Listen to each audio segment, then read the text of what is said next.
चोरनिया टोला उका मार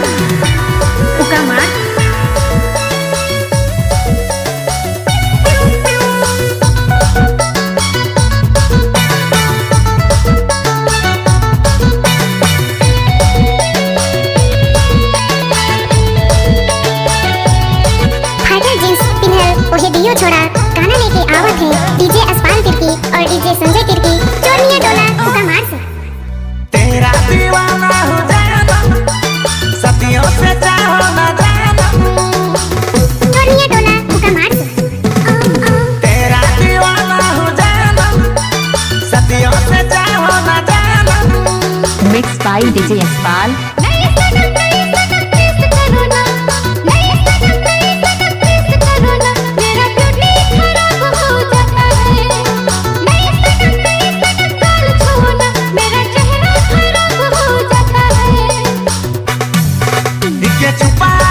चेहरा बचाएला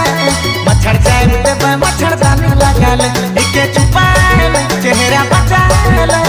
मच्छर जाए पे मच्छर दाने लगाले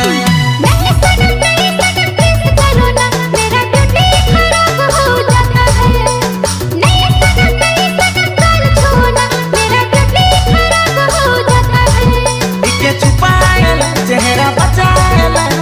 मच्छर जाए पे मच्छर दाने लगाले चेहरा बचाएला मच्छर जाए पे मच्छर दानी लगाले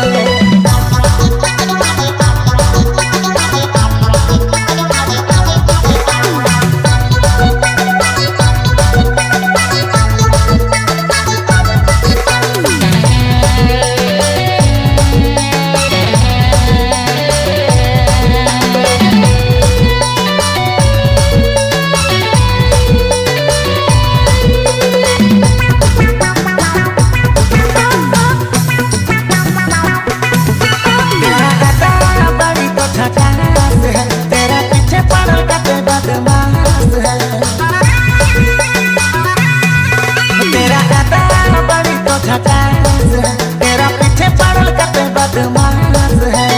घर से निकलते तो आग लगल छोड़ा अलग दिन में तो चांद देखल और घर से निकलते तो आग लगल छोड़ा अलग दिन में तो चांद देखल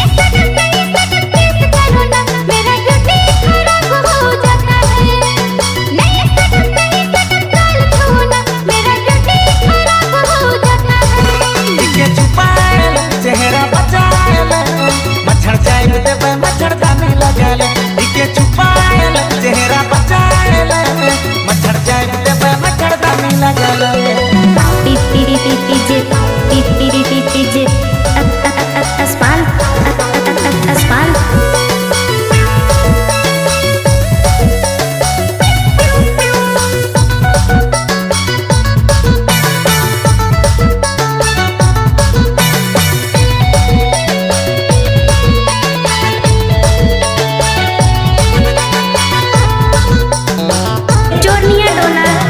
चोरनिया टोला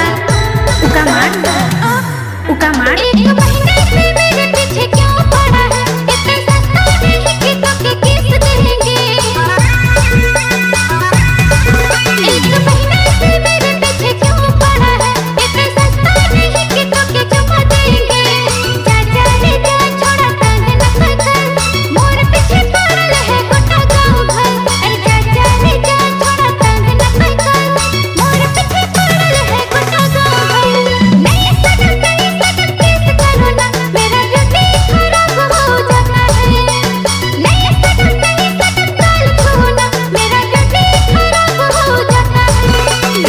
चेहरा बचाएला मच्छर जाए पे मच्छर दानी लगाले इके छुपाएला चेहरा बचाएला मच्छर जाए पे मच्छर दानी लगाले डीजे अस्पाल चोरनिया टोला